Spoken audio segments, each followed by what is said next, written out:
Welcome back to the series Part 3, where I'm ranking every single county in England from worst to best.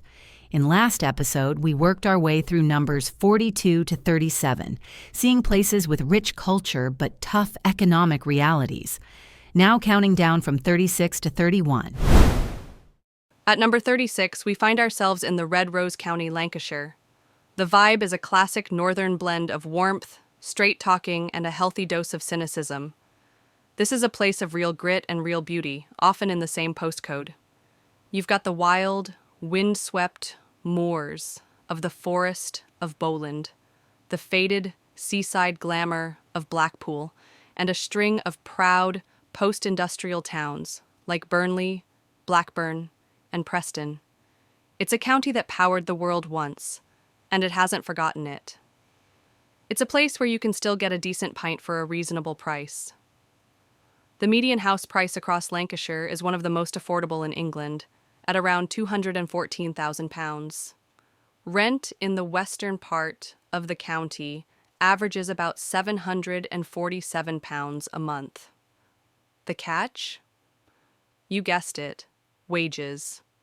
The median gross annual salary for residents is just over £30,000, which is significantly lower than the UK average.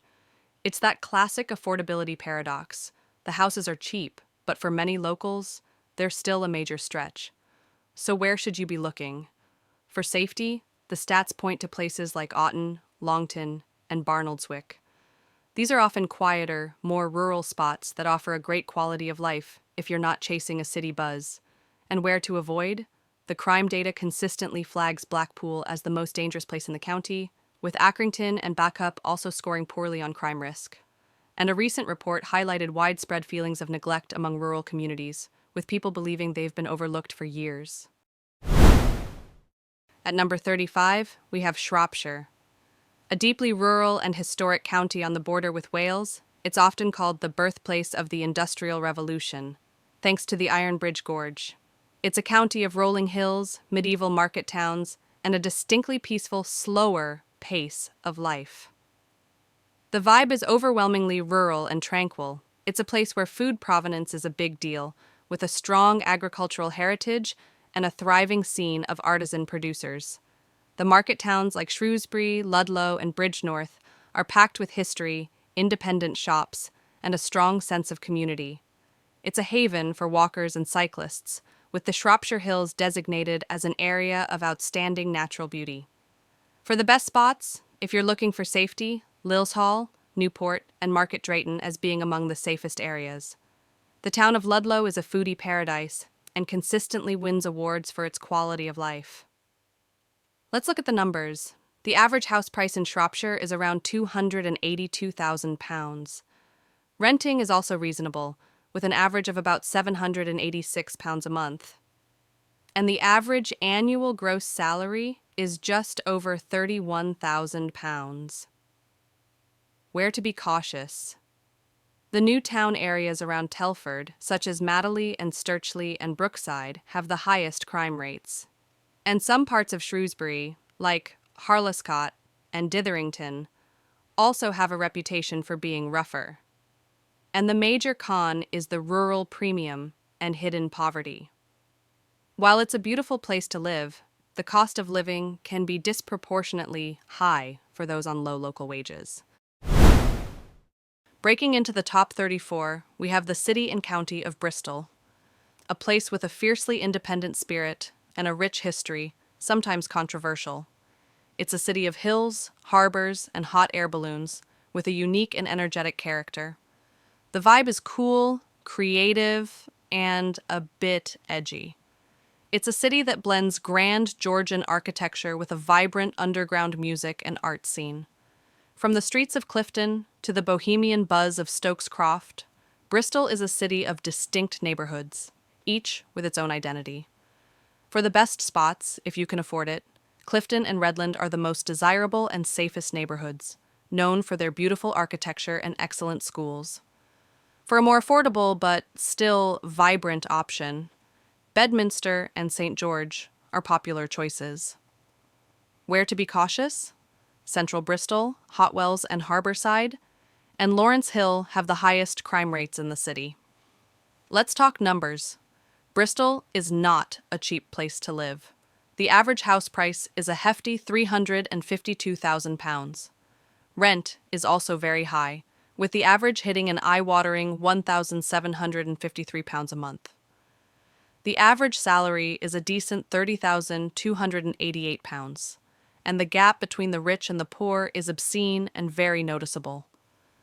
This manifests in a severe housing crisis, visible homelessness, and high crime rates in the more deprived areas. It's a city that is rapidly going downhill. At number 33, we arrive in the vast, flat expanse of Lincolnshire. This is a county defined by its landscape, huge skies, fertile farmland, and a long, windswept coastline. It's home to the magnificent Lincoln Cathedral, the traditional seaside resorts of Skegness and Cleethorpes, and a whole lot of fields. The vibe is generally quiet, traditional, and deeply rural. Life moves at a slower pace. It's the kind of place where you can find proper market towns that haven't been completely taken over by chain stores. But that rural character comes with challenges.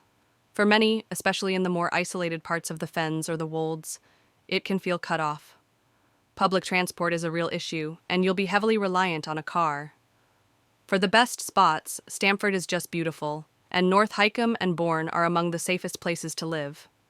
On the flip side, the seaside resort of Skegness and the towns of Scunthorpe and Gainsborough are ranked as the most dangerous in the county based on crime risk scores. Let's talk numbers. Property here is very affordable on a national scale.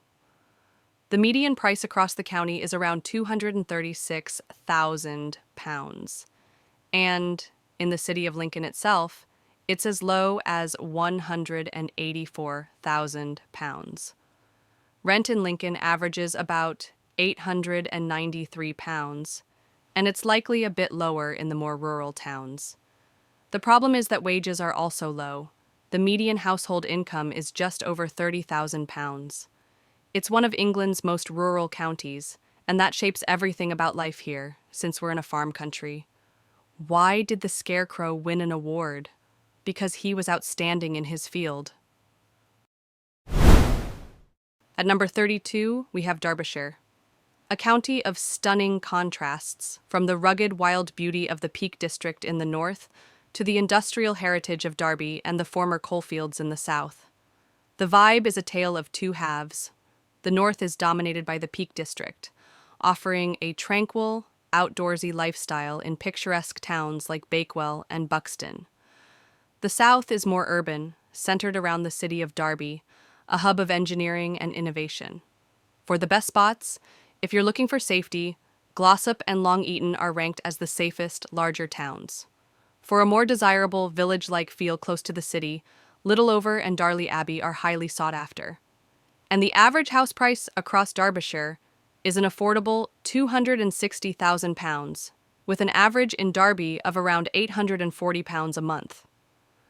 The median household income is around £31,300. While the county is famed for its beauty, it also has hidden pockets of significant disadvantage and poverty. The crime data points to Ilkeston and the city of Derby as having the highest crime rates in the county. The growing pressure on infrastructure and the threat to its green spaces. The county is facing a huge demand for new housing, with hundreds of sites identified for potential development. Now, a quick word on the Big Smoke. I am including Greater London and the City of London in this list, but they are complete outliers, economic and social behemoths that skew every national average. So, to do them justice, they're getting their own separate monster of a video. Consider it a bonus feature. At number 31, we have a real anomaly, the City of London, the famous Square Mile. This isn't a county in the traditional sense. It's the ancient core from which the rest of London grew. It's a global financial powerhouse, packed with skyscrapers, historic institutions, and very, very few residents. The vibe here is pure business. During the week, it's a chaotic swarm of sharp suits, frantic trading, and eye-watering lunch prices. At the weekend, it can feel eerily quiet, a concrete canyon emptied of its workforce. It's a place of immense wealth and power, but it lacks the community feel and amenities of a normal residential area. For the best spots, well, it's all pretty exclusive. The Barbican Estate is a famous example of brutalist architecture and offers a unique, if expensive, living experience. Let's get into the numbers because they are frankly ridiculous. The average house price in the City of London is a staggering £902,000.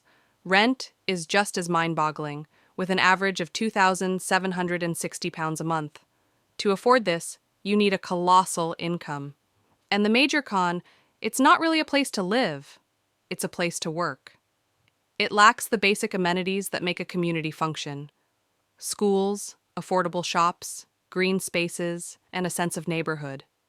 It's a place defined by its environmental problems, from some of the worst air pollution in the country to a lack of green space and a huge amount of waste. It's a fascinating, powerful place, but not a homely one. For London, I'll go with a classic London pun. Why did the chicken cross the North Circular Road? To get from Finchley to Hendon.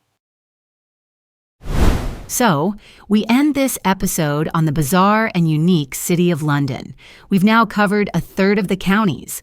In the next video, I'll tackle the other London and begin our journey into the mid-table, counting down from number 30 to 25. What do you think of the list so far? Let me know below, and I'll see you in the next one.